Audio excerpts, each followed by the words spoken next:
Hi, everyone, and welcome to our webinar. My name is Marissa Adams, and I'm the marketing manager here at Trace Security.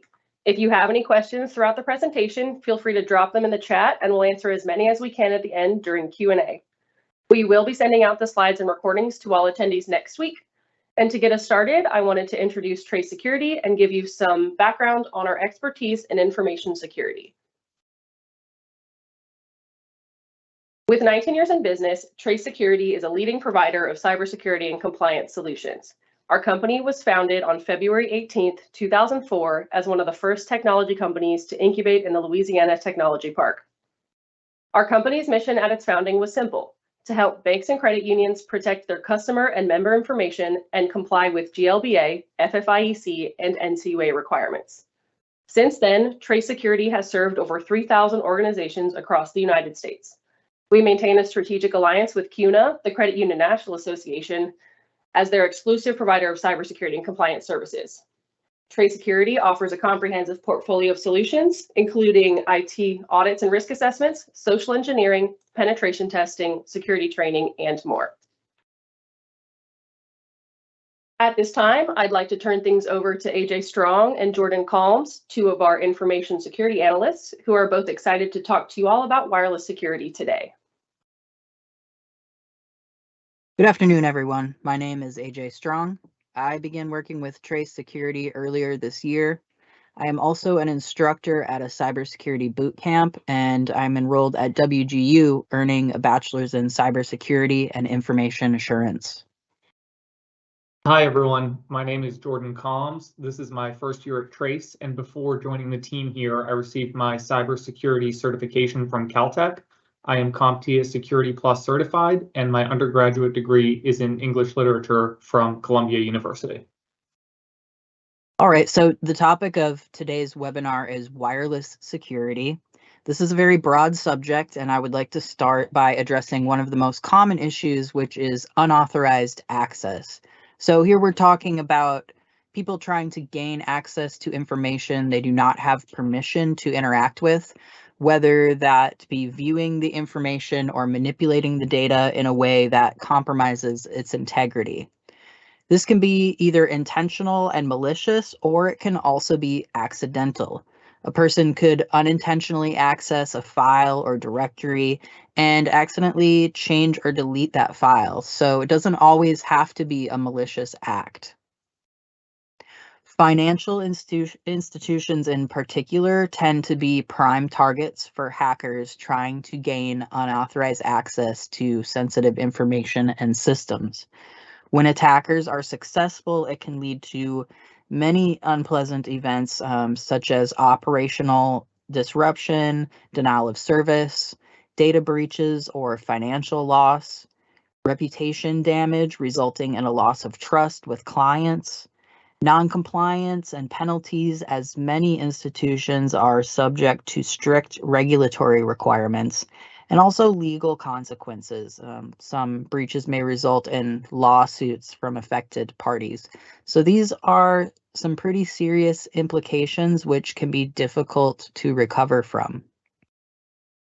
I'd like to share a real-life scenario that took place back in 2020 at the Department of the Interior. As part of a pen test conducted by the Inspector General's office, quote-unquote, attackers were positioned outside the Department of the Interior. They were sitting on park benches with evil twin routers in their backpacks. For reference, an evil twin router is a rogue wireless access point that appears to be legitimate and trustworthy because it's using the same or similar network name and configuration parameters. And once an unsuspecting user connects to the evil twin, the attacker can intercept and monitor their network traffic. So these attackers used the evil twin routers to steal credentials and gain access to the Interior's internal network. According to the report, the attackers were able to steal the login credentials of an IT employee, gain access to the internal help desk system, and view all of that employee's open tickets. The report concluded that the attackers were successful because the department's wireless network policy did not require the Bureau to maintain an inventory of their wireless network or enforce strong user authentication.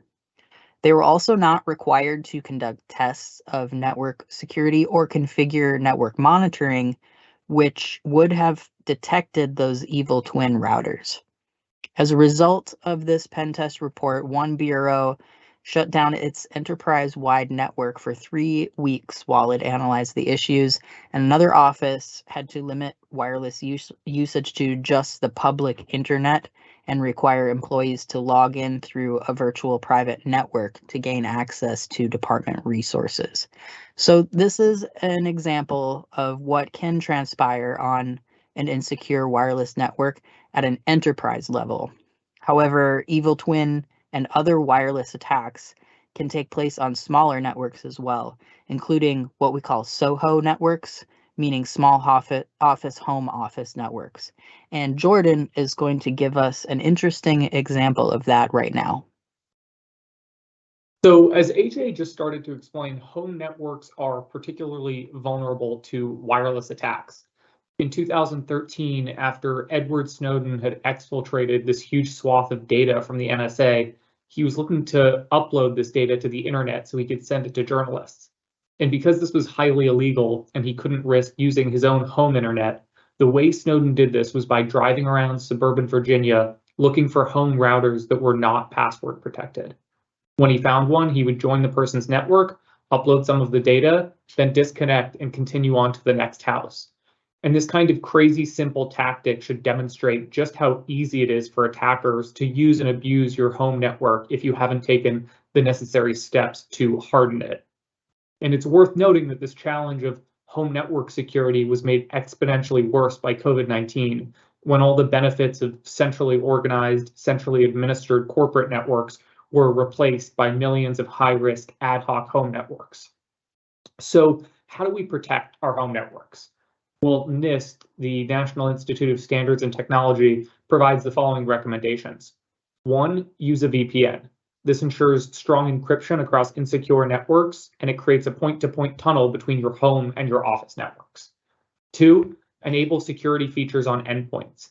That means password protecting your phone and computer and ensuring that these devices lock after a certain period of inactivity. 3, cover your webcam. I know this can sound paranoid, but it's not paranoid, it's not crazy. Mark Zuckerberg does it, which should tell you just how real this kind of concern over camera hacking is. Covering your camera with a piece of rubber or tape is a cheap, simple, effective way of protecting yourself. And 4, secure your home router. That means turning on your firewall. It could also mean employing some version of MAC filtering to limit which hosts can join your network. And it also means changing the default SSID, that's your router's name, and the default password. And the final point I'll make about work from home is that work from home really means work from anywhere. That could mean an airport, a coffee shop, a library, a restaurant, you name it. These types of public networks often require no password, or they use a weak pre-shared key for access. And we can't stress enough just how insecure this makes public networks. Using free protocol analyzers like Wireshark or Burp Suite, attackers can listen in to everything you're doing on public networks like this. And so once again, we'll emphasize the NIST recommendation to use a VPN. That's the best way to ensure that your connection is encrypted and that even if someone is listening in on your traffic, they won't be able to decode any of your actual data. And now AJay is going to talk us through some password security. Right, thanks, Jordan. So as we know, passwords are inherently insecure. They can be cracked using either brute force or dictionary attacks. They can be bypassed. Passing the hash is a common method of bypassing password authentication. And they can be stolen, as we've talked about with methods like phishing or evil twin routers, or even purchasing them off of the dark web from previous database hacks. When it comes to unauthorized access, insecure passwords are a common portal into our system. One way to mitigate this is by changing default passwords. And as I stated, there are lists of default passwords out there on the internet, on the dark web. Attackers can actually look up the default login credentials for your network devices. So it is imperative to change those default passwords, and when you do, adhere to strong password standards. So here are some guidelines for password configuration according to the FFIEC. Users should create unique passwords for each account or system and avoid using the same password across multiple platforms. Passwords should be sufficient in length. The recommended minimum is 10 characters. Avoid using easily guessable patterns or dictionary words. So for example, if you use the word password and you change the S's to $signs, that's not going to fool anyone. That is certainly something that is going to come up on a password cracking list. So avoid using dictionary words altogether if you can. When it comes to complexity requirements, your password should include 3 to 4 types of characters: uppercase, lowercase, number, and special character. And I want to take a look at this graphic, this password cracking slide. If you look at the very last column, and assume your password has all 4 types of characters for complexity. So that is an uppercase, lowercase, number, and special character. Look at the difference in cracking times between a password that is 8 characters in length and a password that is 12 characters in length. The time to crack goes from 5 minutes to 226 years. So although it may be annoying to have to come up with 4 more characters in your passwords, it's definitely worth it. You should also configure an account lockout policy to temporarily disable accounts after a specified number of failed login attempts. The recommendation is no more than 5 failed attempts. And finally, enable MFA, or multi-factor authentication. And I'm going to hand this back over to Jordan, and he's going to get a little more granular with the concept of MFA. Thanks, AJ. So the best protection about the kinds of attacks we've been talking about is MFA. That means multi-factor authentication. And I'm sure we've all heard of MFA, but there are some very common misconceptions about what MFA actually is. So as the following chart demonstrates, multi-factor authentication means using multiple types of authentication rather than just multiple forms of the same type. These types are commonly categorized as something you know, so that's a password, a passphrase, a PIN, something you have, which would be a key fob, a physical token, or a phone-based authenticator app, and something you are, which is biometrics. So it could be a fingerprint, a facial scan, a retinal pattern. And multi-factor authentication means combining these 3 factors. That means that having a login that requires both a password and a PIN is not multi-factor authentication. Neither is a phone that would require both a thumbprint and a facial scan. These are both doubling up on the same types of authentication. So to really qualify as MFA, users would need to first put in a password, that's something you know, then check their phone for a one-time password from an authenticator app. That's something you have. Or they would have to put in a physical key fob into their machine and then enter a password afterwards. And the point we're really stressing here is that MFA is all about something called defense in depth, which means creating multiple layers of security rather than just one really strong boundary. Defense in depth means that although someone might steal your password, it's much less likely that they'll also be able to steal your phone before you've had the chance to remediate that first compromise. This means that although MFA may be seen as annoying or an additional extra step, it's worth remembering that as annoying as it is for you to slow down and enter multiple forms of authentication, it will be exponentially more annoying for your attacker trying to gain access to multiple types of your authentication. And therefore, it's the best way to help ensure that you're protected. And with that, I'll let AJ talk us through firewalls. All right, thanks, Jordan. A proficient method to bolster your wireless security is to implement a firewall-enabled wireless router to filter inbound and outbound network traffic. A properly configured firewall plays a significant role in system hardening because it creates a barrier to prevent unauthorized data transfer.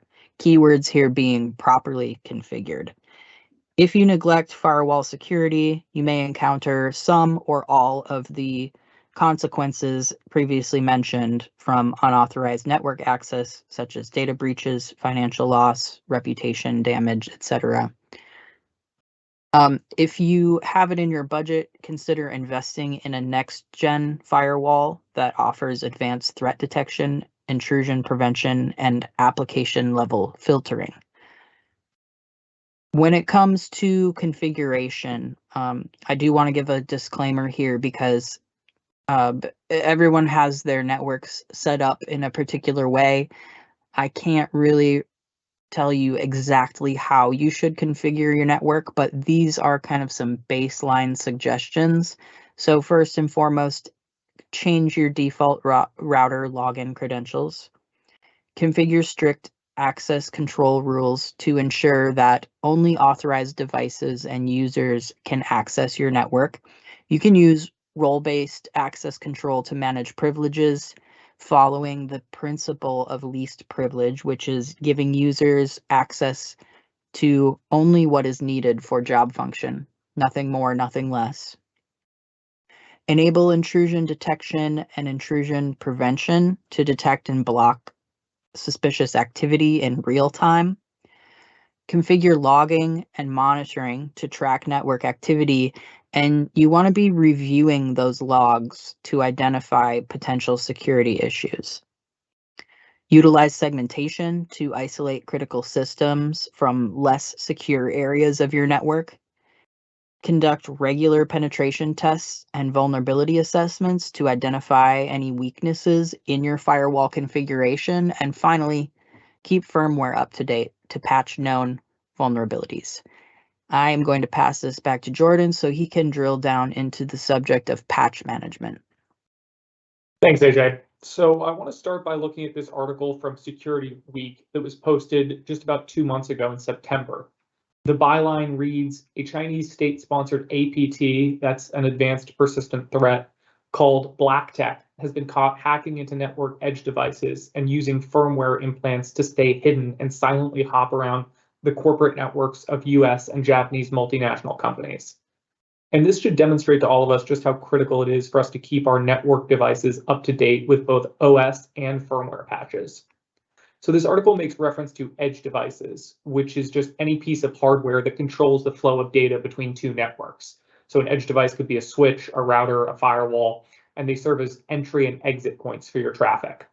And because these devices control the flow of data between systems, patching them is an essential way of ensuring that vulnerabilities can't be used to exploit any of your hardware.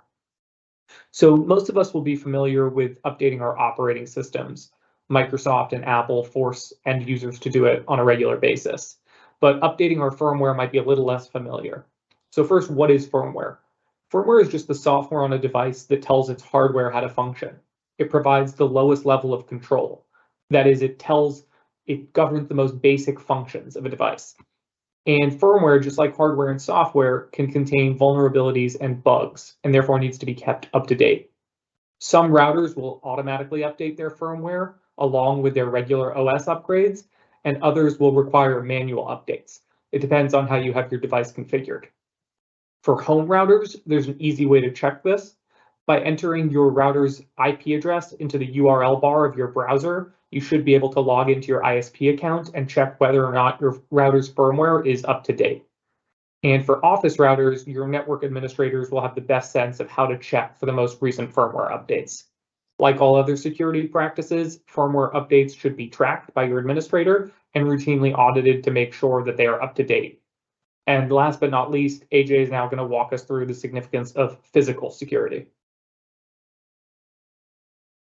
All right, thanks again, Jordan. So just to shift gears just a little bit and talk about physical security controls, that is restricting physical access to certain areas of your facility and the devices which are housed within.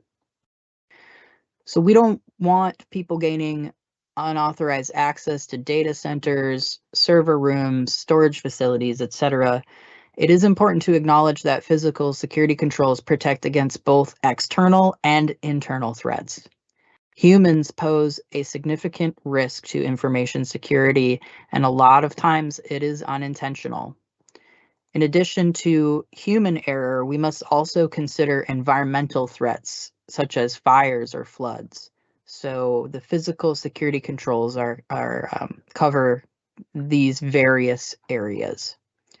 Some recommended physical security controls. When it comes to access control and restricting entry to sensitive areas, you can implement card readers, PIN codes, or even biometrics such as fingerprints or facial recognition. And you want to be sure that you review and update your access privileges regularly. If people leave the company, they're fired or demoted, you want to be sure that their access privileges change when their status changes. Use physical barriers like turnstiles, man traps, and access-controlled gates to prevent tailgating. Install high-quality surveillance cameras and motion detectors, and ensure that these can be monitored remotely. And remember that visible cameras can also act as a deterrent. Employ security personnel to manage physical security controls once you have them in place. Maintain visitor management procedures, require vendors and other non-employees to provide ID, or perhaps sign into a visitor log and have an employee escort while on premises. When it comes to data loss prevention, you want to encrypt sensitive data and store it in locked, fireproof cabinets and implement strict policies for data removal and destruction. And finally, conduct regular security audits and penetration tests to identify any weakness in your physical security controls and mitigate any issues in a timely manner.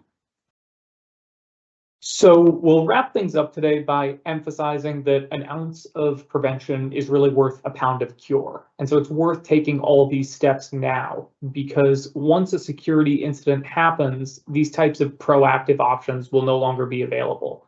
And you'll be dealing with a much less fun process of remediation and containment. And as a final point to hit home just how real and effective these types of preventative measures can be, I'll tell you a brief story. A couple of weeks ago, my girlfriend and I were in Baltimore for a friend's wedding, and we were staying at a Marriott. My girlfriend works at a private equity company, and when she went to join the hotel Wi-Fi from her company laptop, she said, "This is weird, there's no password to get on the internet here." I told her not to use the Wi-Fi, and when she laughed and asked me if it really mattered, I opened my laptop, joined the network, and ran a free traffic analyzer called Wireshark for about 30 seconds. When I stopped, we could immediately see a list of all the devices that were currently browsing the internet, things like John's iPhone and Sarah's MacBook. And what's more, we could see the IP addresses those devices were connecting to. So needless to say, I didn't take this ad hoc demonstration any further, but this anecdote hopefully drives home just how little is required by a malicious actor to start sniffing your wireless traffic. And from there, half the work of an attack is really already done. And with that said, we'll pass things back to Marissa for the Q&A. All right, we're going to start answering questions that y'all have submitted, and feel free to continue to add any questions that you guys have as we go. So first up, earlier, Jordan, you mentioned MAC filtering for your home wireless network, and somebody asked, like, what is MAC filtering? Yeah, that's a great question. So a MAC address is a media access control address. And what this is, basically, it's a 12-digit hexadecimal number assigned to any device that has a connection. And so this is something that a manufacturer burns into your computer or your phone's network interface card, and that uniquely identifies that device.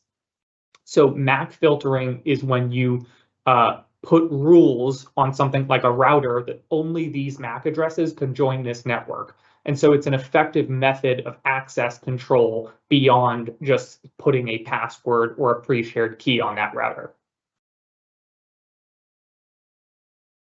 Okay, thanks, Jordan. And somebody asked, we have our wireless assessment and pen testing service, and someone asked if that would detect evil twin routers. Yeah, I can take that one. So during our web app testing, we can scan for available wireless access points. So your organization would have to be keeping an inventory of your wireless access points. So as with my example at the beginning of the webinar with the Department of Defense testing, the reason that happened is because they weren't maintaining an inventory of their wireless access points. So if you hired us to do web app testing and you had an inventory of your access points, we could scan for available wireless access points and then compare that, like cross-reference that with your inventory. And if there are any access points that don't match your inventory, then we could investigate further to determine if there's any possible malicious intent. All right, it looks like that's all the questions we have today. Thank you guys for joining us. We hope you learned some more about wireless security for at home and for at work. Thanks, everyone. Thank you.